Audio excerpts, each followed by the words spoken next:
அல்ஹம்துலில்லாஹி நஹ்மதுஹு வ நஸ்தஈனுஹு வ நஸ்தக்ஃபிருஹு வ நு'மினு பிஹி வ நதவக்கலு அலைஹி வ நஊது பில்லாஹி மின் ஷுரூரி அன்ஃபுஸினா வ மின் ஸய்யிஆத்தி அஅமாலினா மன் யஹ்திஹில்லாஹு ஃபலா முضில்ல லஹு வ மன் யுضللஹு ஃபலா ஹாதிய லஹு வ அஷ்ஹது அன் லா இலாஹா இல்லல்லாஹு வஹ்தஹு லா ஷரீக லஹு வ அஷ்ஹது அன்ன முஹம்மதன் அப்துஹு வ ரசூலுஹு அம்மா பஅத். கண்ணியத்திற்குரிய எல்லாம் வல்ல அல்லாஹ் ஜல்ல ஷானஹு வ தஆலாவின் நல்லடியார்களே, அல்லாஹ்வுடைய பேரருளால் மறைகூறும் இறை தூதர்கள் என்ற இந்த தொடர் நிகழ்ச்சியிலே இறுதியாக ஈசா நபி அவர்களுடைய வரலாற்றை நாம் பார்த்து வருகிறோம். கடந்த சில வாரங்களாக ஈசா நபியை பற்றி நமக்கும் கிறிஸ்தவ சமயத்திற்கு மத்தியில் உள்ள வேறுபாடுகள், ஈசா நபியை பற்றி நாம் என்ன சொல்கிறோம், கிறிஸ்தவர்கள் என்ன சொல்கிறார்கள், எந்த வகையில் வேறுபடுகிறோம் என்பதை கடந்த 2 வாரங்களாக பார்த்து வர்றோம். அதனுடைய தொடர்ச்சியாக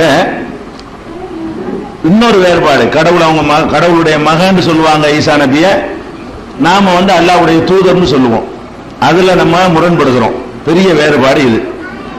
அடுத்த வேறுபாடு என்னன்னு சொன்னா, ஈசா நபி அவர்கள் சிலுவையில அறைந்து கொல்லப்பட்டார்கள். கொல்லப்பட்ட பிறகு 3வது நாள் அவர்கள் உயிர்த்து எழுந்தார்கள். 3வது நாள் எழுந்து வானுலகத்திற்கு எடுத்து செல்லப்பட்டார்கள் அப்படின்னு சொல்லி கிறிஸ்தவ மக்கள் நம்புகிறார்கள். அவங்களுடைய பைபிள்ல புதிய ஏற்பாடுல இது பற்றி கூறப்பட்டிருக்கிறது.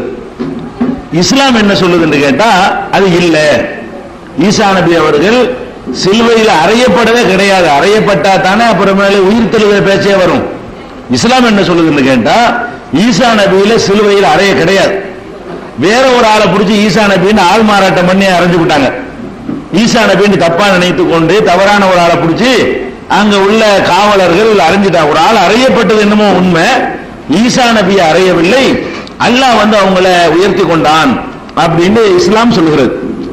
இதுல இப்ப இந்த கிறிஸ்தவர்கள் சொல்லக்கூடிய அந்த சிலுவையில் அறைந்து கொல்லப்பட்டாரு, அடக்கம் செய்யப்பட்டாரு, கல்லறையில் கொண்டு வைக்கப்பட்டாரு, 3வது நாள் உயிர் தெழுந்தார் அப்படின்னு சொல்லக்கூடிய அந்த நம்பிக்கை கிறிஸ்தவர்கள்ட்ட எப்படி வருகிறது என்று சொன்னால், இந்த சம்பவத்தை, ஈசா நபி சிலுவையில் அறையப்பட்ட சம்பவத்தை நேர பார்த்தவர் தானே சொல்ல முடியும்.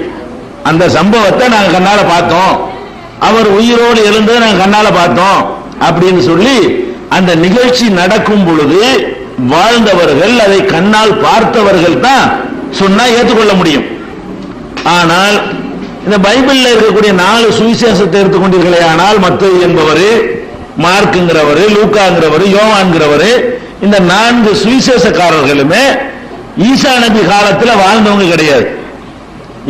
ஈசா நபியை பத்தி எழுதின இந்த 4 சுவிசேஷக்காரர்களும் ஈசா நபியுடைய சீடர்கள் கிடையாது. இந்த 11 சீடர்ல ஒரு ஆள் சொல்லியிருந்தா கூட ஏதோ பார்த்திருப்பாங்க, சொல்லியிருப்பாங்கன்னு சொல்லலாம். இப்ப புரிந்து கொள்வதா இருந்தால், உங்களுக்கு சொல்றதா இருந்தா, நம்ம இஸ்லாமிய அடிப்படை குர்ஆன்கிறோம். குர்ஆன் அல்லாஹ்வுடைய வேதம், இதுதான் நபி ஸல்லல்லாஹு அலைஹி வஸல்லம் வேதம் தந்தாங்க அப்படிங்கறத நபி ஸல்லல்லாஹு அலைஹி வஸல்லம் காலத்துல வாழ்ந்த அத்தனை மக்களும் விரும்புகிறாங்க. ஒரு ஆள் 2 ஆள் இல்ல, நபி ஸல்லல்லாஹு அலைஹி வஸல்லம் காலத்துல வாழ்ந்த எல்லாருமே இதுதான் இறை வேதம், இதுதான் முகமது நபி அவர்கள் இறை வேதம் என்று எங்களுக்கு தந்தார்கள் அப்படின்னு உறுதிப்படுத்தக்கூடிய அமைப்பு குர்ஆனுக்கு இருக்கிறது.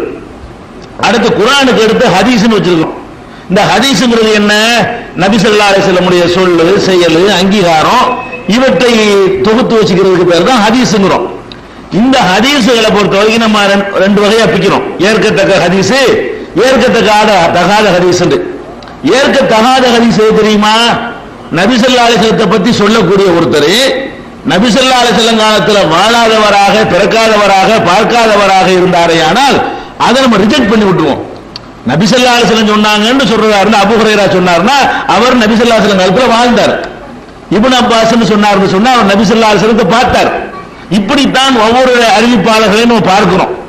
இப்படியான அறிவிப்புகளை தான் நம்ம புகாரி, முஸ்லிம் போன்ற நூல்கள் எல்லாம் நபிகள் நாயகத்தினுடைய ஹதீஸுகளை சஹாபாக்கள், நபி தோழர்கள் அறிவிக்கிற மாதிரி தான் பதிவு செஞ்சிருக்கிறாங்க. சில ஹதீஸுகள்ல என்ன ஆகும்னு கேட்டா, நபி ஸல்லல்லாஹு அலைஹி வஸல்லம் காலத்துக்கு பிந்தி வந்தவங்க சொல்லக்கூடியதையும் எழுதி வச்சுக்கிறாங்க. முர்சல்ன்றதுக்கு பேரு. அந்த அந்தஸ்து தான் இப்ப இந்த 4 ஏற்பாட்டும் கொடுக்கலாம். குர்ஆன்ங்கிற லெவலுக்கு உள்ள அந்தஸ்து கொடுக்க இயலாது. ஹதீஸ்ல ஆதாரப்பூர்வமான ஹதீஸ் இருக்கு பாருங்க, அந்த அந்தஸ்து இது கொடுக்க முடியாது. இயேசுநாதரை பற்றி, ஈசா நபியை பற்றி ஈசா நபிக்கு பிந்தி வந்தவர்கள் எழுதி வச்சிருக்கிறாங்க. ஈசா நபியுடைய சீடரா இருக்காதவங்க, அவரோட பழகாதவங்க, அவ பார்க்காதவங்க, கண்ணாளர் சிலுவையில் அறைகிறத காணாதவங்க, அவங்க எழுதுனதுலதான் இந்த மெசேஜ் இருக்கிறது. 4 சுவிசேஷம் அப்படித்தான். எல்லா கிறிஸ்தவர்களும் ஒன்று கூடி அன்றைக்கு ஈசா நபி காலத்திலேயே இதான் சொல்லி முடிவெடுத்தாங்க. அப்படி எடுக்கல, குரானுக்கு முடிவெடுத்தாங்கல்ல சஹாபாக்கள் எல்லாம் கூடி எல்லாரும் அரசாங்கத்தின் ஆவணமாக்கி இதுதான் குரான் ரெக்கார்ட் ஆக்கி இன்னைக்கு வரைக்கும் இந்த மூலப்பெருவை நம்ம பாதுகாத்து வச்சிருக்கிறோமே, அப்படியான ஒரு நிலை இருக்குதான்னு கேட்டா கிடையாது.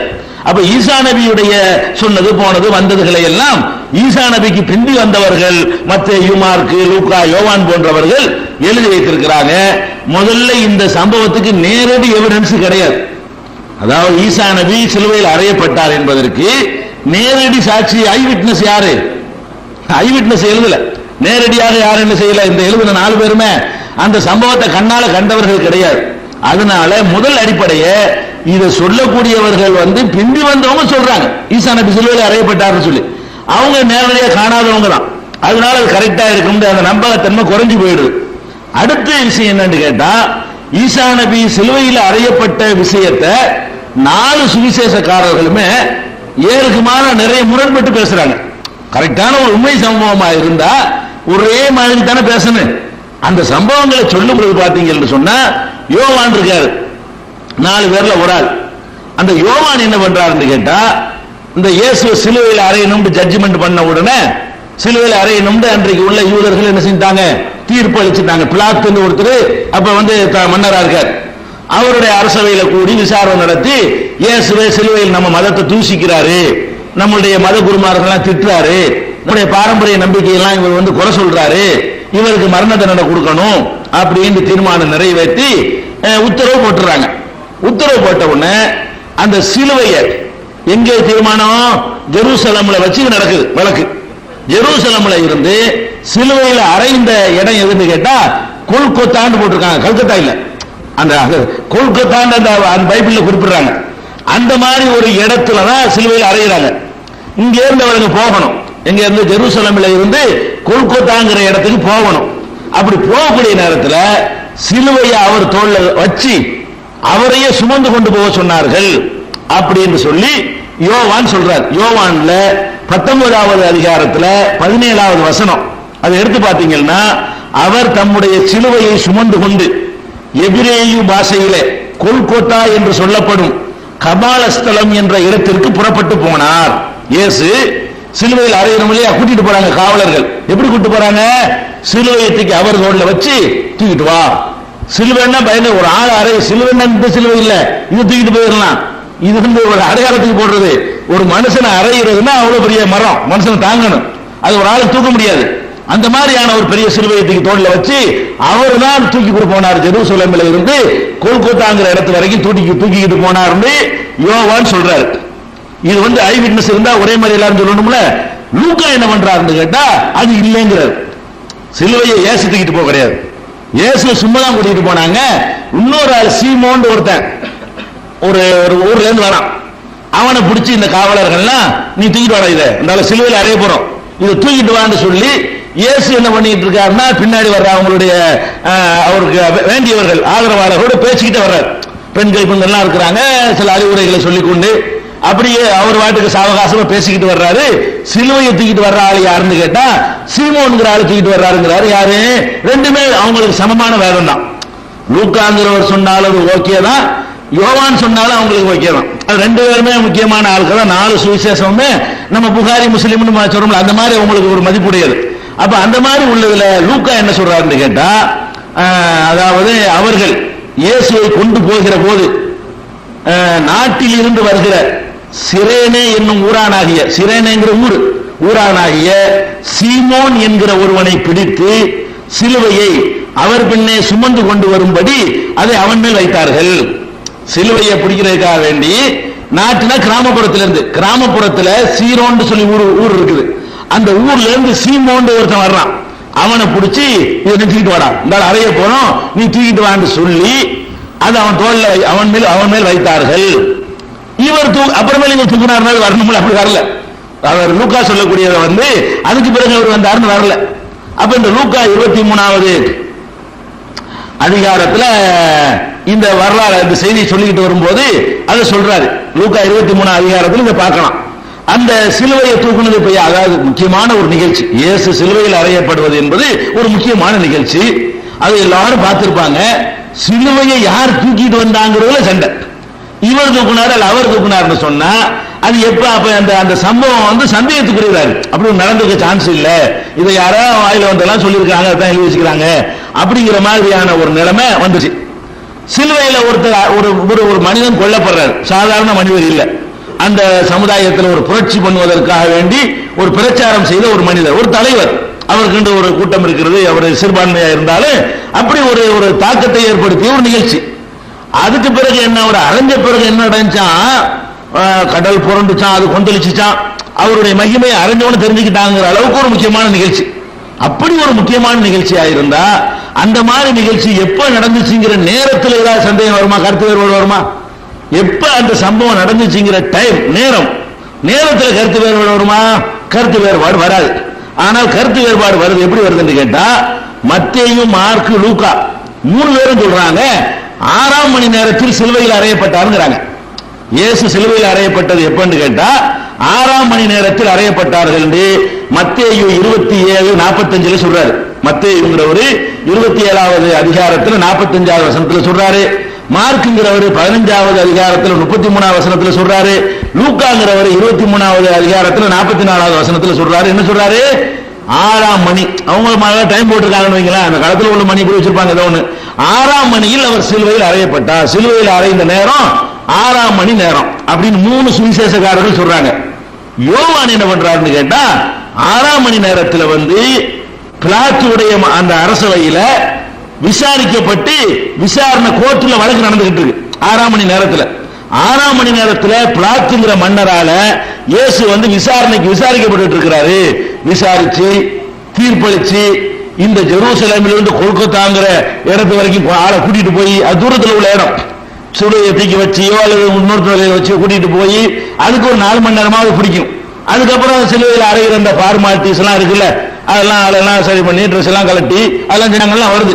ட்ரெஸ் எல்லாம் உருவி நிர்மாணமாக்கி செஞ்சாங்கலாம் வருது.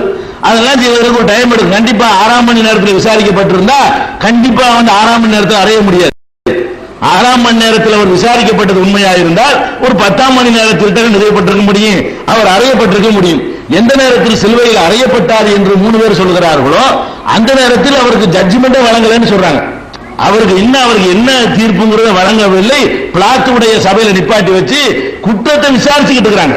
நீ என்ன செஞ்ச, இது மாதிரி சொன்னியா, உண்மை குற்றம் சுமத்தப்படுகிறது என்ன ஏதுன்னு சொல்லிட்டு அவரை விசாரிக்கிறாங்க. இப்ப எந்த டைம், 3 பேர் 4 பேர் நம்பிக்கையான ஆளுக்கு தானே. இதுலயும் இந்த மாதிரி விஷயத்துல ஒரு கருத்து வேறுபாடு வரலாமா? அவர்களுடைய அடிப்படையான ஒரு கொள்கையே சிலுவையில் தான் அடங்கி இருக்கிறது.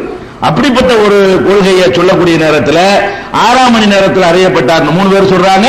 விசாரிக்கப்பட்டு கொண்டார்னு சொல்லி யோவான்ல வந்து 19வது அதிகாரத்தில் 13, 14 ஆகிய வசனங்கள், யோவான்ல 19ல 13, 14 வசனத்தை பாத்தீங்கன்னா அவர் என்ன பண்றாரு, விசாரணை நடந்துகிட்டு இருக்கு 6ஆம் மணி நேரத்தில் அப்படிங்கிறார்.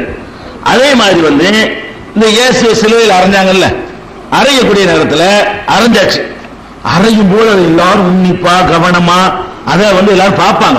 அது ஒரு பெரிய தாக்கத்தை அரசாங்கத்தை எதிர்க்க முடியாட்டா கூட அது ரொம்ப உன்னிப்பா கவனிக்கப்பட வேண்டிய விஷயம். அதுல ஒரு சம்பவம் சொல்லப்படுது. இயேசுவோட சேர்ந்து இன்னும் 2 திருடர்கள், கொள்ளைக்காரர்கள் சிலுவையில் அறையப்பட்டாங்களாம். இயேசு அறைகிற அதே டேட்ல அதே டைம்ல அந்த மரண தண்டனை நிறைவேற்றக்கூடிய வேற குற்றத்துக்காக வேண்டி கொள்ளையடிச்சவங்க இருந்திருக்காங்க. கொள்ளைக்காரர்கள் 2 பேரு அவருடைய வலது பக்கத்திலையும் இடது பக்கத்திலையும் சிலுவையில் அறையப்படுறாங்க. இயேசு நடுவில் சிலுவையில் அறையப்படுறாரு. இயேசுக்கு வலது பக்கம் ஒரு திருடனை வந்து சிலுவையில் அறைகிறாங்க, இடது பக்கம் ஒரு திருடனை சிலுவையில் அறைகிறாங்க. அந்த சம்பவத்தை 4 பேருமே சொல்றாங்க. இந்த சம்பவத்தை மத்தேயு சொல்றாரு, மார்க்கு சொல்றாரு, லூக்கா சொல்றாரு, யோவான் சொல்றாரு. 4 பேருமே சொல்றாங்க 2 திருடர்கள் அறையப்பட்டார்கள் என்ற விஷயத்தை 4 பேரும். அதுல ஏமானதா 2 திருடர்கள் கொள்ளையர்கள் அறையப்பட்டார்கள் விஷயத்தை சொல்லிவிடுறாங்க. ஆனா அது என்ன பண்றாருன்னு கேட்டா, மத்தேயுவும் மார்க்கும் என்ன பண்றாங்கன்னு கேட்டா, அந்த இயேசு சிலுவையில் அரைஞ்சவன எல்லாரும் அவருக்கு லந்து பண்ணிட்டு போனாங்க. போகும்போது நீ தான் ராஜாவா, நீ தான் கடவுள் தூதரா, நீ தான் அதுவா இதுவா, நீ தான் இறைவன் மகனா, உன்னை காப்பாற்றிக்கிறேன்னுச்சா. சிலுவையில் அறையப்பட்ட அந்த இயேசு உயிர் போய் கொண்டிருக்கிற நேரத்தில் அவரை போற ஆள் வார ஆட்கள்லாம் மக்கள்லாம் என்ன செய்யறாங்க, அவரை கிண்டல் பண்றாங்களாம். அப்ப இந்த பக்கமும் திருத்தல் ரெண்டு பேரும் அறையப்படுறாங்களே, அவங்களும் சேர்ந்து கிண்டல் பண்ணாங்களாம். நீதான் யூதர் ராஜாவோ, நீதான் அப்படி. முதல்ல அவன் சிலுவையில் அறையப்படுற பேசுவான், ஒரு லாஜிக்கே உதைக்குது. சிலுவையில் அவன் அறையப்படக்கூடிய நேரத்தில் அவனும் ஜாவ போறான், சிலுவையில் அரைஞ்சு இவரை போயிட்டு நீனா ராஜாவான். நம்ம கூட அந்த இடத்துல எதையாவது சிந்திப்பானா? பொண்டாட்டியை பத்தி பிள்ளைய பத்தி அவனை எதை பத்தியா சிந்திப்பானா? அவன் சிலுவையில் அறையப்படுறான், சிலுவையில் அறையப்பட அவன் சேர்ந்துக்கிட்டு இவரை கிண்டல் பண்ணாங்க. யார? இயேசு ரெண்டு பேரும், ரெண்டு கொள்ளக்காரர்கள் மக்கள் எல்லாம் எப்படி இயேசுநாதரை கிண்டல் பண்ணார்களோ, கேலி செய்தார்களோ, அவரை குத்தி காட்டினார்களோ, இந்த கொள்ளக்காரங்கள் அப்படிதான் செஞ்சாங்க அப்படின்னு சொல்ற செய்திய மத்தேயு 27:44 சொல்றாரு. 27 அதிகாரத்துல 44 சொல்றாரு. மார்க் இதையே 15வது அதிகாரத்துல 32 சொல்றாரு. மத்தேயு மார்க் என்ன சொல்றாங்க? ரெண்டு கொள்ளக்காரங்களும் இவரை சிலுவையில் அறையப்படும் போது, நீ எல்லாம் ஒரு நல்லவனா, உன்னைய காப்பாத்திக்கிற ஏழுதா, உன்னைய காப்பாத்திக்கிற முடியாது, நீ எல்லாம் ஒரு பெரிய தீர்க்கதரிசியா என்று அவருடைய பிரச்சாரத்தை, அவருடைய மார்க்கத்தை, அவருடைய கொள்கையை கேலி செஞ்சாங்க ரெண்டு பேரும் அப்படின்னு சொல்லியிருக்கு. அதே நேரத்தில் லூக்கா என்ன சொல்றாரு தெரியுமா? ஒரு கொள்ளக்காரனை இவர் கிண்டல் பண்ணானா, வேண்டாம் இந்த மாதிரி நீ ஒரு தீர்க்கதரிசியான்னு கிண்டல் பண்ணானா. இன்னொரு கொள்ளக்காரன் என்ன செஞ்சான்? அப்படி சொல்லாதே, அவர் எப்படிப்பட்டவர் உனக்கு தெரியுமா, அப்படியா இப்படியாண்டு இயேசுவை புகழ் பாடுறான். ரெண்டு பேரும் சேர்ந்து திட்டினாங்கன்னு சொல்லிட்டு ரெண்டு சுவிசேஷக்காரர்கள் சொல்றாங்க. ஒரு ஆளு திட்டினா ஒரு ஆளு பாராட்டினான்னு சொல்லிட்டு ஒரு சுவிசேஷக்காரர் சொல்றாரு. லூக்கா என்ன சொல்றாரு? அவர் என்ன சொல்றாருன்னு கேட்டா 23வது அதிகாரத்துல 39 43 வரைக்கும் போங்க, இவ்வளவு அவரை பாராட்டலாம். எதுக்கு சொல்றேன்னு கேட்டா 39 43 வரைக்கும் போனா ஒரு கொள்ளக்காரன் அவரை திட்டும் பொழுது இன்னொரு கொள்ளக்காரன் அதுக்கு கவுண்டர் கொடுத்து இதற்கு சப்போர்ட்டா அவன் என்னென்ன வாதங்கள்லாம் வைக்கிறான் அதுக்கு பதில் சொல்லி, நீ எப்படிப்பட்ட ஒரு ஆளை நீ சொல்ற போச்சு அப்படியா இப்படியான்னு சொல்லிட்டு அந்த மாதிரி சப்போர்ட் பண்ணதாக இருக்குது. இயேசுக்கு பக்கத்தில் நடக்கிற ஒரு நிகழ்ச்சி, ரெண்டு கொள்ளக்காரன் திட்டினாண்டு ரெண்டு பேர் சொல்றாங்க, ஒரு கொள்ளக்காரன் திட்டினான்னு ஒரு ஆள் சொல்றாரு. இப்ப இந்த ஏன் இல்ல குழப்பம் வருது? இது நடக்கல, ஏதோ ஒரு பிந்தி வந்தது அப்படி கேட்டு அதாவது கர்ண பரம்பரையா சொல்லுவாங்க இல்ல, செவிவெளி செய்தியாக அது மாதிரி சொல்லப்பட்டதை எழுதி வச்சுக்கிறாங்க. அந்த மாதிரி செய்திகளுக்கு ஒரே மாதிரி யூனிஃபார்ம் இருக்காங்க. இந்த வாய் வழியா செவிவெளி செய்தி இருக்கு பாருங்களேன், நான் ஒண்ணு சொல்லுவேன், நீங்க ஒண்ணு சொல்லுவீங்க, நீ ஒரு மாதிரியா சொல்லுவீங்க, அவங்க கண்ணு காது மூக்கெல்லாம் வச்சு ஆளுக்கு ஜோடிச்சுதான் சொல்லுவாங்க. ரெக்கார்டுல ரிட்டர்ன் ஆகி கொடுக்கக்கூடிய விஷயங்கள்ல அப்படிலாம் குழப்பம் வராது. இதனால அந்த மாதிரி ஒரு குழப்பம் வரக்கூடிய விஷயத்தை நம்ம பார்க்கிறோம். அதுக்கு அடுத்து இயேசுவை கல்லறை அரைஞ்சாச்சு.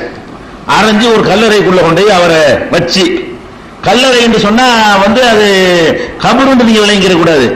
கல்லறை என்று சொன்னா ஒரு சுரங்க மாதிரி கட்டி உள்ளக ஆள்கள்லாம் போய் உள்ளக பாடியை வச்சுட்டு அதை மூடிட்டு வந்துருவாங்க, தொடர்ந்து உள்ளக்கெல்லாம் போகலாம், அதுதான் கல்லறைங்கிறது.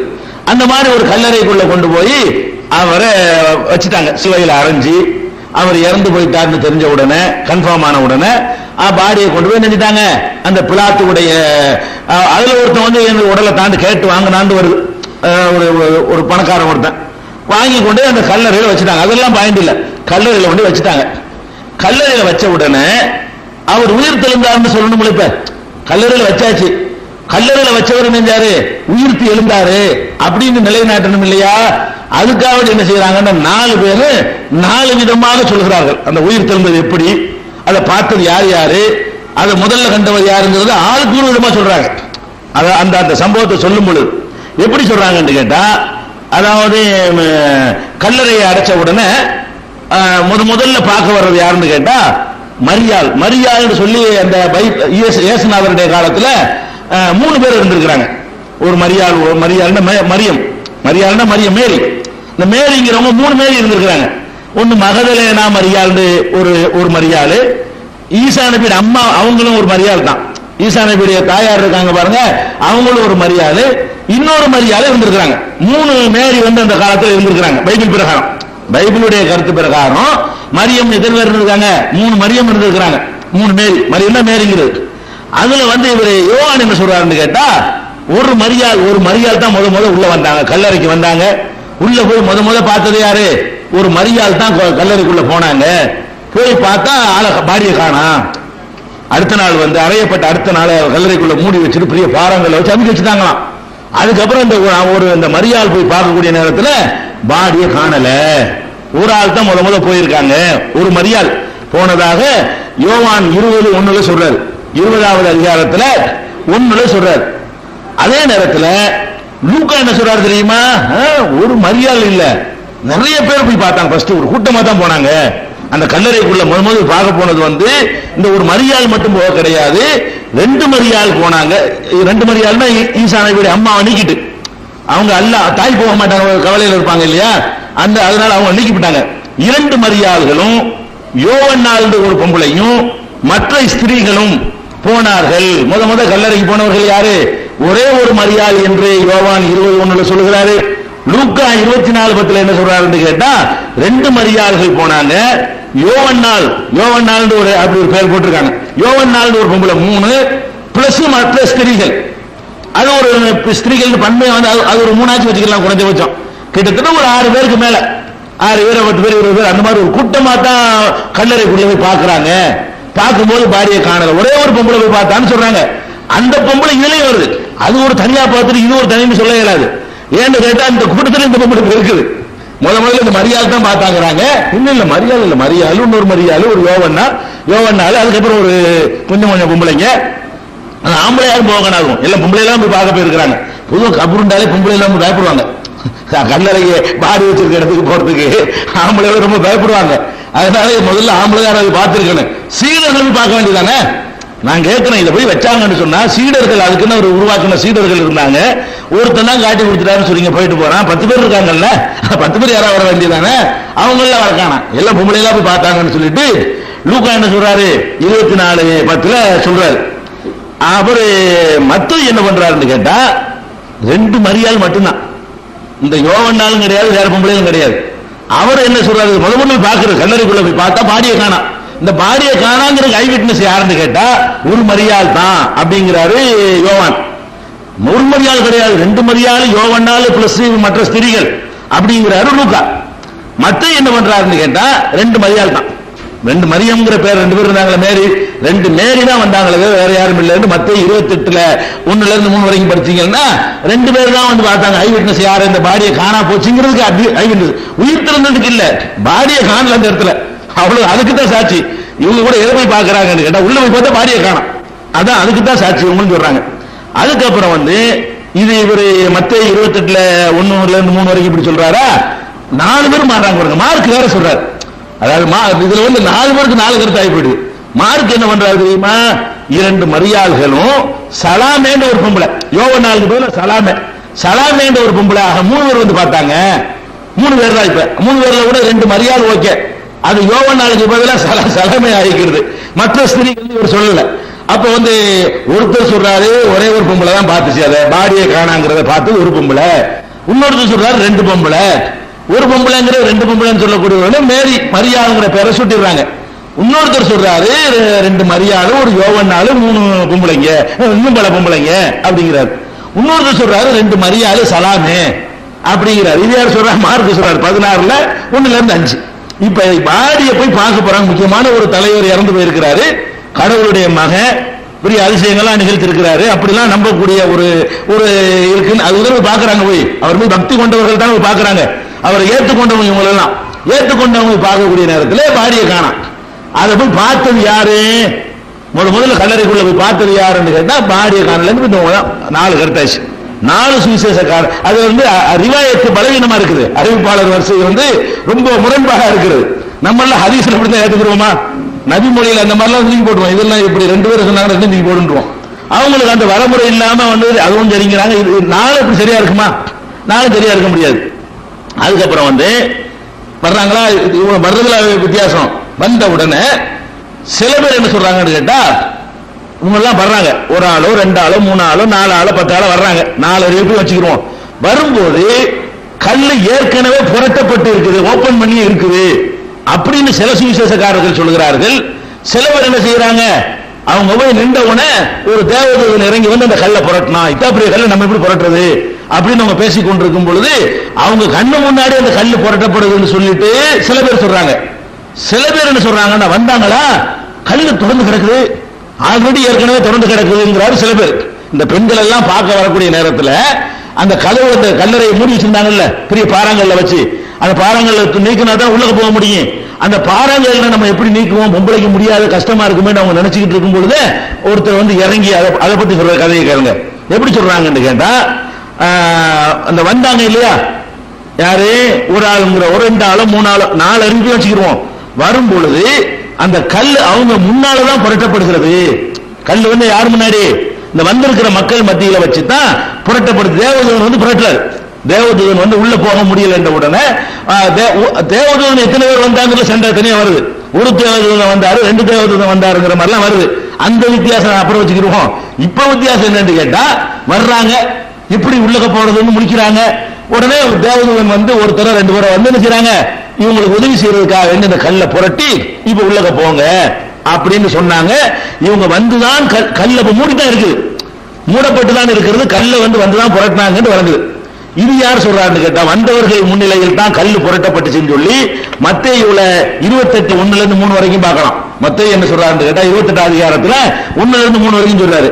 மார்க்கு இதே சொல்றாரு 16 அதிகாரத்துல 1-5 வரைக்கும் படிச்சீங்கன்னா மத்தேயு மார்க்கும் சொல்றாங்க அவங்க முன்னிலையில வச்சுக்கிட்டு அந்த கல்லை தூக்குறாங்க, தேவதூதன் தான் வந்து நிக்கிறாங்க அப்படின்னு சொல்லிட்டு. யோவான் லூக்காவும் என்ன செய்யறாங்க தெரியுமா, வரும்போது ஓப்பனா இருக்குது, யாரும் அதுக்கு முன்னாடி புரட்டிட்டாங்க, யாரும் அதுக்கு முன்னாடி அந்த கல்லை புரட்டி விட்டார்கள் சொல்லிட்டு யோவான் லூக்காவும் 20:1 யோவான் சொல்றாரு, 24:1 வந்து 1-5 வரைக்கும் லூக்கா சொல்றாரு. அப்ப இவங்க வரும்போது மூடி இருக்கிற கல்ல தேவதூதன் புரட்டினாருங்கிறாங்க சில பேர். வந்தால் ஏற்கனவே அந்த கல் புரட்டப்பட்டிருப்பதை கண்டு அப்படிதான் ஆரம்பிக்குது. லூக்கா சொல்றாரு, வந்தவர்கள் பார்க்கிறார்கள் ஏற்கனவே அந்த கல் புரட்டப்பட்டது கண்டு அதிர்ச்சியோடு உள்ள போனாங்களாம். கல்ல புரட்டியா தூக்கிட்டு போயிட்டாங்களா பாடியன்னு சொல்லி. அந்த மாதிரி இப்ப அந்த கல்லு புரட்டி இருந்துச்சா, அப்ப ஏற்கனவே இன்னும் சொல்ல போன வேடிக்கை தெரியுமா, இதை சொல்லிவிட்டு அவங்கள கவுண்டர் கொடுத்துறாங்க. என்ன கவுண்டரு, அதாவது இந்த சீடர்கள் பாடியை தூக்கிட்டு போய் வேற இடத்துல அடைக்கிட்டாங்க என்ற கதை இன்றைக்கும் யூதர்களிடத்தில் நிலவுகிறது. யூதர்கள் அப்படி ஒரு கதையை சொல்லி கொண்டிருக்கிறார்கள். அப்ப ஏற்கனவே புரட்டப்பட்டுச்சுன்னு சொன்னா பாடியை யாரும் அப்புறப்படுத்தி இருக்கிறாங்க அப்படிங்கிறதை அவங்கள ஒத்துக்கிறாங்க, யூதர்கள் சொல்றாங்க. அந்த தொடர்ச்சியில வரும். அதுக்கப்புறம் இந்த கல்லு அவங்க முன்னால புரட்டப்படுதா ஏற்கனவே புரட்டப்பட்டு, ரெண்டுக்கு வித்தியாசம் இருக்கு. ஏற்கனவே புரட்டப்பட்டுருச்சுன்னு சொன்னா அதுக்கு முந்தைய யாராவது பார்த்திருக்காங்கன்னு அர்த்தம். ரெண்டு சாதாரண மேட்டர் கிடையாது. முன்னாடி புரட்டப்படுதுன்னா ஃப்ரெஷ், உள்ள போய் பார்த்தா பாடி இல்லைன்னு ஆச்சரியப்படலாம். ஏற்கனவே புரட்டப்பட்டுருச்சுன்னு சொன்னா பாடி இல்லைன்னு ஆச்சரியம் கிடையாது. ஏற்கனவே புரட்டி இருக்கல, புரட்டினா தூக்கி கொண்டு வச்சு வச்சிருப்பான், எங்க கடத்திட்டு போயிருப்பான். அப்ப ஏற்கனவே தான் புரட்டி இருக்க கல் அப்படிங்கிற கருத்து வரும். ரெண்டுக்கு ஏற்கமான கருத்து தருது. அதுக்கு அடுத்து இந்த கல்ல புரட்டுறதுக்கு வந்தது எத்தனை தேவதூதன் சொன்னா, ஒரு தேவதூதன் அது மாதிரி வந்தார்னு சொல்லி மத்தேயுல 28:1-5 சொல்றாரு.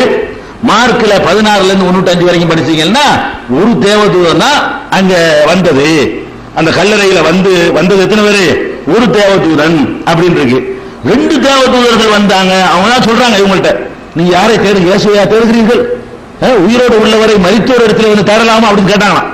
அவர் உசுரோடு இருக்கிறவங்க நீங்க இறந்து போன ஆளுகளை வச்சுக்கிற இடத்துல தேடுவது என்ன அவங்க கேட்டாங்களா. அந்த தேவதூதர்கள் அங்க இருந்து கொண்டு இந்த பார்க்க போன பொம்பளை எங்கள்கிட்ட கேட்கறாங்களா, எப்படி உயிரோடு இருப்பவரை மரித்தோர் இடத்திலே தேடுவது என்ன, அவர் என்ன உயிரோடு இருக்கிற ஆளை கொண்டா நீங்க கொண்டு கபர்ஸ்தான்ல தேடிட்டு இருக்கிறீங்களா அப்படின்னு அந்த தேவதூதர்கள் கேட்டாங்களாம். அப்படி கேட்ட தேவதூதர்கள் எத்தனை பேர் கேட்டீங்கன்னா ஒரு ஆள் தான் என்று சொல்லுகிறாரு மத்தேயு மார்க்கும். லூக்கா 24:1-5 சொல்றாரு 2 தேவதூதர்கள், ஒரு ஆள் இல்ல, 2 தேவதூதர்கள் என்ன செய்யறாங்க, இந்த மாதிரி மெசேஜ் சொல்றாங்க. ஏன் அவர் எங்க தேடுறீங்க, அவர் உசுரோடு உள்ளவர்ல, செத்து போன ஆள்களை தான் இங்க தேடணும், உயிரோடு உள்ளவர்களை இங்க தேடுறீங்களே அப்படின்னு கேட்டாங்க அப்படின்றாச்சு. அதாவது என்ன, சிலுவை மரணத்துல சொல்ற ஒவ்வொரு தகவலையும் 4 தகவல், 3 தகவல், 2 தகவல். இது ஒரு முக்கியமான ஒரு வரலாற்று தாக்கத்தை ஏற்படுத்திய ஒரு நிகழ்ச்சி.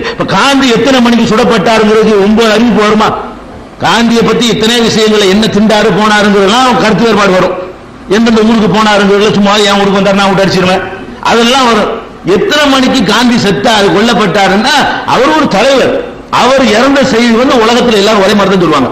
காந்தியை சுட்டவன்ட்டு கேட்டாலும் அந்த டைத்தான் சொல்லுவான், காந்தியை ஆதரிக்கிறாள்கிட்ட கேட்டாலும் அந்த டைத்தான் சொல்லுவான், கவர்மெண்ட் ரெக்கார்டு எடுத்து பார்த்தாலும் அதுதான் சொல்லுவான்.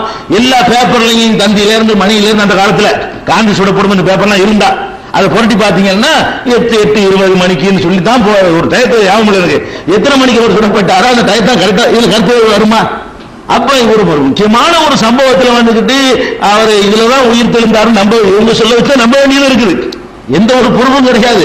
இவர்களுடைய சொல்ல வச்சுக்கிட்டு இறந்தாருங்கிறது நம்ப வேண்டி இருக்குது, உள்ள கொண்டு வச்சதை நம்ப வேண்டி இருக்கிறது, திருப்பி காணா போனாங்கிறது நம்ப வேண்டி இருக்கிறது, மறுபடியும் உயிர்த்து எழுந்தாருங்கிறது நம்புறது, தாங்க சொல்ல வச்சுதான் நம்ப வேண்டி இருக்குது.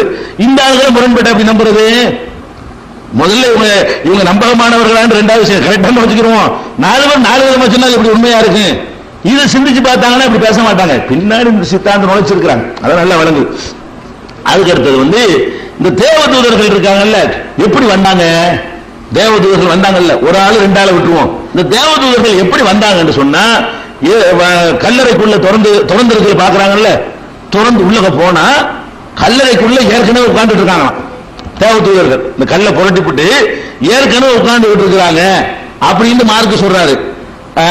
மத்தேயு என்ன சொல்றாருன்னு கேட்டா, வானத்திலிருந்து இறங்கி வந்தாங்க அவங்க, இந்த பெண்கள் பார்த்து கொண்டிருக்கும் பொழுது தேவதூதர்கள் அப்படி இறங்கி வந்தாங்க அப்படிங்கிறாரு மார்க்கு. மத்தேயு மார்க் என்ன சொல்றாரு, புரட்டப்பட்டிருக்கிற பார்த்து உள்ளக போனா உள்ளுக்கு அந்த இடத்துல இயேசு வச்சிருந்த பாடி வச்சிருந்த இடத்துல தேவதூதர்கள் உட்கார்ந்துட்டு இருக்காங்க அப்படிங்கிறாரு.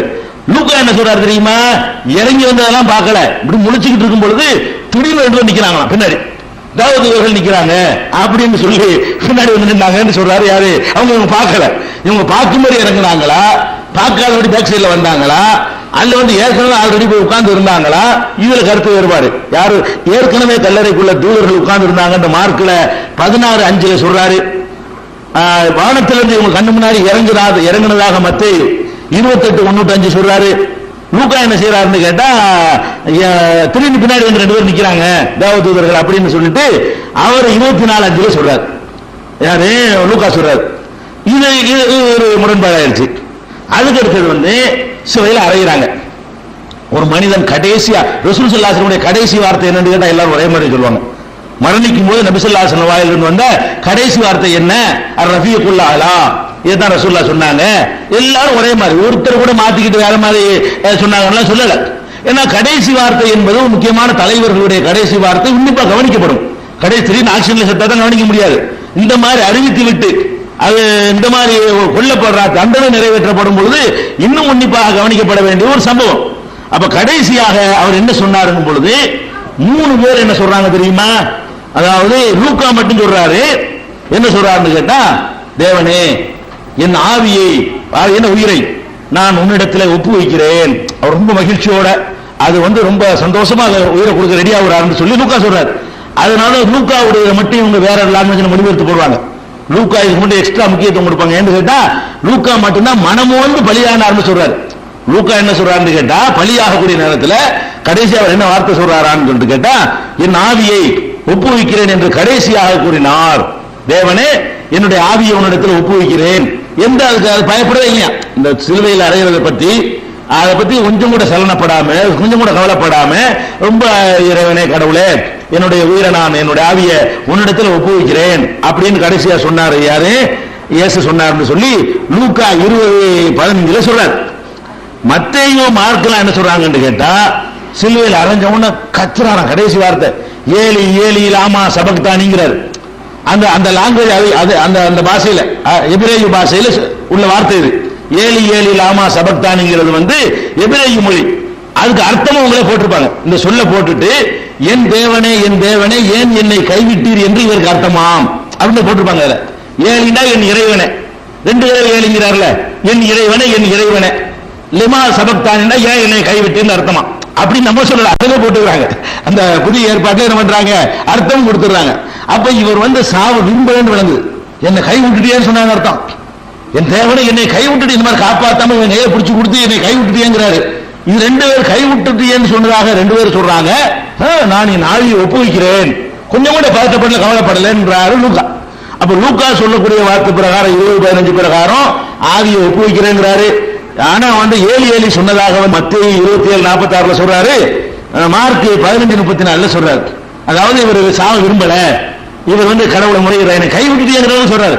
என்னை இந்த மாதிரி காப்பாத்தாம இவங்க கையை பிடிச்சு கொடுத்துட்டியே கடவுளை, இந்த மாதிரி நீ கைவிடலாமான்னு சொல்லிட்டு அப்படி புலம்புனார். அதுல இதுதான் கரெக்டா இருக்க முடியும். ஏன்னு சொல்லுங்களேன், இதுதான் அந்த இப்ரேயு லாங்குவேஜ் 3 மொழியோட வருது.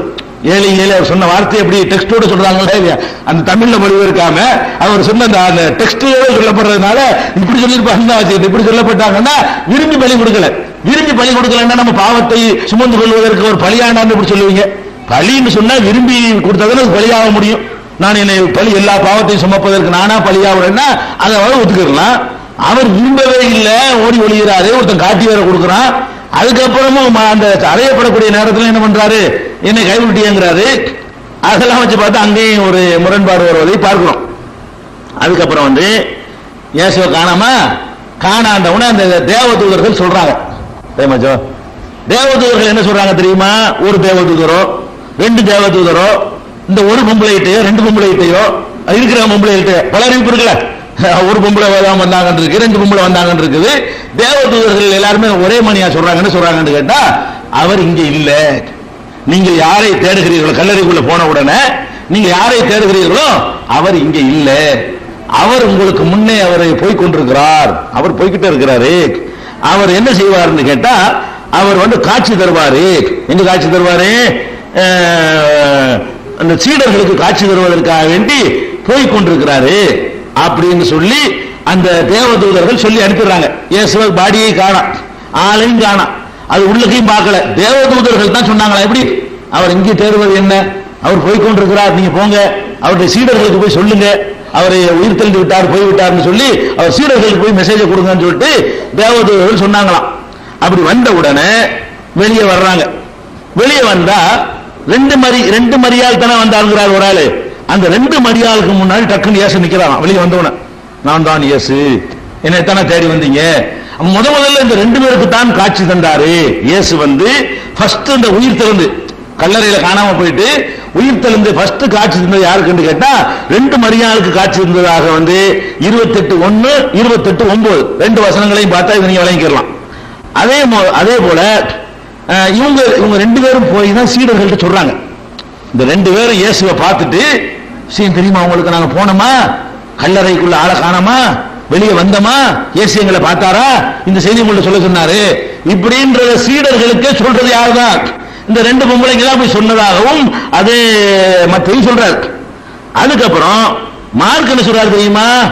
மகதலேனா மரியாள்ன்ற ஒரு பொம்பளை, அந்த பொம்பளைக்கு தான் இயேசு முதல்ல காட்சி தந்தாரு. ஒரு பொம்பளைக்கு தான், மகதலேனா மரியாளுங்கிற அந்த மரியாளுக்கு தான் இயேசு காட்சி தந்தாருன்னு சொல்லிட்டு 16:1 மார்க் சொல்றாரு, 20:14 யோவான் சொல்றாரு. இந்த ஒரு பொம்பளை போய் தான் சீடர்கள் சொன்னாங்களாம். ரெண்டு பொம்பளை போய் சீடர்கள் சொன்னதா அவங்க சொல்றாரு. இவங்க ரெண்டு பேரும் என்ன சொல்றாங்கன்னு கேட்டா, அந்த ஒரு பொம்பளை பார்த்துக்கிட்டு நான் இயேசுவை பார்த்தேன், கல்லறைக்கு வெளியே வந்தனா எனக்கு காட்சி தந்தாரு, நான் உயிர் தெளிந்துட்டேங்கிற செய்தி உங்கள்ட்ட அவர் சொல்லிட்டாரு அப்படின்னு சொல்லிட்டு ஒரு பொம்பளை வந்து சொல்லுது அப்படின்னு அவர் சொல்றாரா. அதுக்கப்புறம் வந்து மேலும் அதோட இல்ல, அந்த பொம்பளைக்கு காட்சி வந்துட்டு போயிட்டே இருக்கிறாரு. அப்ப அவருடைய ரெண்டு சீடர்கள் பிரயாணம் பண்ணி போயிட்டு இருக்கிறாங்க. இவர் என்ன செய்யறாரு, சீடர்களோட சேர்ந்துக்கிட்டார். அவர்கள் அறியாத படிக்கு சோமா இருக்குல்ல என்ன ஏதுன்னு விசாரிச்சுக்கிட்டு கடைசி அவங்களோட பேசிக்கிட்டே வந்து கடைசியில் நான் தான் ஏசுண்டாராம். அவங்களுக்கும் காட்சி தந்தாராம். இந்த பொம்பளைக்கும் காட்சி தந்து விட்டு அவருடைய ரெண்டு சீடர்களுக்கும் காட்சி தந்தாரு அப்படின்னு மார்க் சொல்றாரு 16:12. இந்த ரெண்டு சீடர்களுக்கு காட்சி தந்த விஷயத்தை வந்து மற்றவங்க சொல்லல, இதுதான் சொல்றாரு. அதை பார்க்கணும். அதுக்கப்புறம் வந்து இந்த இன்னொரு விஷயம் என்ன தெரியுமா, சீடர்கள் போய் இந்த சொல்லி விடுறாருல, இயேசுவே பார்த்து என்னுடைய சீடர்களை வந்து இந்த கலிலேயோங்கிற இடத்துக்கு வர சொல்லுங்க. அங்க உள்ள ஒரு மலைக்கு, கலிலேயோன்னு ஒரு பகுதி இருக்குது, அங்க ஒரு மலை இருக்கிறது, அந்த மலைக்கு அவரை என்னுடைய சீடர்களை வர சொல்லுங்கள், நான் அங்கே அவருக்கு தரிசனம் பெறுவேன்னு சொல்லிவிட்டாராம். எல்லா சீடர்களும் எங்க போனாங்களா, மலைக்கு போனாங்களாம். மலைக்கு போன உடனே கரெக்டா சொன்னபடி என்ன இயேசு வந்தாராம். ஒரு மலையில, ஜெருசலம்ல வரல, ஜெருசலம்ல பார்க்க மாட்டேன்னு சொல்லிவிட்டு நீங்க எங்க போயிருங்க, ஒரு மலைக்கு போயிருங்க, அந்த மலையில வந்து நான் வந்து கலிலேயோங்கிற மலைக்கு வந்தீங்கன்னா நான் உங்களுக்கு காட்சி தருவேன் அப்படின்னு சொல்லி விட்டாராம். கலிலேயோங்கிற ஊருக்கு போய் மலைக்குல போய் காட்சி வந்ததாக மத்தேயுல 28:10 சொல்றாரு. அதே மாதிரி மத்தேயுல 28:16-17 சொல்றாரு. எங்க காட்சி தரார், சீடர்களை பார்த்தது எங்க, ஜெருசலமில் இல்ல, ஜெருசலத்துக்கு வெளியே உள்ள கலிலேயோங்கிற பகுதியில் உள்ள ஒரு மலையில. ஆனால் யோவான் என்ன சொல்றாரு தெரியுமா, சீடர்கள் இந்த பொம்பளைங்க செய்தியை சொன்ன உடனே பிளாத்துவுக்கு பயந்து கொண்டு, பிளாத்து இயேசு சிலுவையில் அரைஞ்ச மாதிரி நம்மளே அரைஞ்சிருவான் அப்படின்னு பயந்து கொண்டு சீடர்கள் உட்புறம் கதவை பூட்டி கொண்டு ஜெருசலம்ல இருக்கிறாங்க. உட்புறம் கதவை பூட்டிக்கிட்டு உள்ள உட்கார்ந்து பயந்து உட்கார்ந்து கொண்டிருக்கிறார்கள். பூட்டப்பட்ட வீட்டுக்குள்ள உட்கார்ந்து சோறு தந்து இருக்காங்க. சோறு உணவு, சோறு ரொட்டி சாப்பிட்டுருப்பாங்க. சாப்பிட்டு இருக்கும் பொழுது டக்குன்னு நிற்கிறாங்க. இயேசு சீடர்களை பார்த்தது ஜெருசலம்ல இருக்கிறார். யாரு? யோவான். யோவான் என்ன சொல்றாருன்னு கேட்டா, இவங்க சொல்றாங்க ரெண்டு பேரு, அவர் ஊர்ல பார்க்க மாட்டேன், ஜெருசலம்ல பார்க்க முடியாது, என்னை பார்க்கிறாண்டா கலிலேயாவுக்கு வர சொல்லு அப்படின்னு போயிட்டார். அப்ப தாம்பரத்துக்கு வர சொல்லிட்டு போயிட்டாங்க. உதாரணத்துக்கு தாம்பரத்துல பார்த்ததாக ரெண்டு பேரும் சொல்றாங்க, இல்ல இல்ல மண்ணடியில தான் பார்த்தாங்க அப்படிங்கிறார் ஒரு ஆள். சீடர்களை பார்த்தது. அப்ப என்ன மலையில பார்க்கும்போது உட்புறம் பூட்டின ஊடலாம் இருக்குமா? பூட்டு அங்கேயே பூட்டு இருக்கலாமா? மலையில ஊடு இருக்கு, அது பூட்டிட்டு இருக்க தேவையும் இல்லை. அப்ப மலையில வந்து ஒளிஞ்சுக்கிட்டு வந்து பாக்குறது வர சொன்னார்னு சொல்லி அவங்க சொல்றாங்க. உட்புறம் பூட்டிய வீட்டுக்குள்ள அவங்க பயந்து கொண்டிருக்கிற நேரத்தில் திடீர்னு வந்து நின்றாரு. போஜனம் சாப்பிட்டு கொண்டிருக்கும் பொழுது அவர் வந்தார்னு சொல்லி யோவான் 20:19 சொல்றாரு. அப்ப இதே மாதிரி வந்து அதுல ஒரு சீடன் வந்து வெளியே போயிட்டானா, அவன் நம்ப மாட்டேன்டானா, வெளியே போயிட்டானா. ஒரு சீடன் வந்து இந்த மாதிரி சொன்னோன்னா, என்ன இப்படி செத்து போன வருவாரு, அதனால நான் நம்ப முடியாது அப்படின்னவன 8 நாள் கழிச்சு இன்னொருக்க வந்தாராம். 8 நாள் கழிச்சு என்ன வந்து அவனுக்கு அதே பூட்டிய வீட்டுக்குள்ள வந்து தரிசனம் தந்தார்னு சொல்லிட்டு அவர் யோவான் சொல்றாரு 20, 26, 27 சொல்றாரு. இப்படி அதே நேரத்தில் லூக்கா தெரியுமா, முதல் தரிசனம் பண்ணார்ல, அதோட பரலோகத்திற்கு எடுத்து செல்லப்பட்டு விட்டார். இறைவனுடைய வலது பாரிசத்தில் அமர்ந்து விட்டார். வலது பாரிசத்தில் போய் உட்கார்ந்துட்டாராம் கடவுள். அப்ப வலது பாரிசத்தில் இயேசு உட்கார்ந்துட்டாருன்னு சொன்னா மறையம் 8 நாளைக்கு பிறகு வந்தாரு. 8 நாளைக்கு பிறகு மட்டும் வரல, 8 நாளைக்கு பிறகு ஒருக்கா வர்றாரு. அப்புறம் மீன் பிடிச்சிட்டு இருக்காங்க, அப்போ ஒருக்கா வர்றாரு. ஒருத்தர் சொல்றாரு, இந்த சீடர்களை பார்த்ததோட மேல போயிட்டாராம். சீடர்களுக்கு தரிசனம் கொடுத்ததோட பரலோகத்திற்கு எடுத்து செல்லப்பட்டு கர்த்தருடைய வலது பாரிசத்தில் அமர்ந்து விட்டார் அப்படிங்கிறாங்க. இப்படி ஏராளமான அவர் சிலுவையில் அறையப்பட்டாரு, மறுபடியும் உயிர்த்தெழுந்தார் என்பதற்கு நிறைய முரண்பாடு. ஒரே மாதிரியாக அவர்கள் எதை ஆதாரமா சொல்றாங்க, இதான் அவங்களுடைய ஆதாரம். அவங்க ஆதாரம் காட்டக்கூடியதுலயே தெளிவானது இல்லைங்கிறதுனால அது இவ்வளவு நாள நமக்கு முந்தைய எழுதி வச்சிருக்க, அதை நம்பினா என்ன அப்படின்னு நம்ம யாரும் சொல்ல வேண்டிய தேவையில்லை.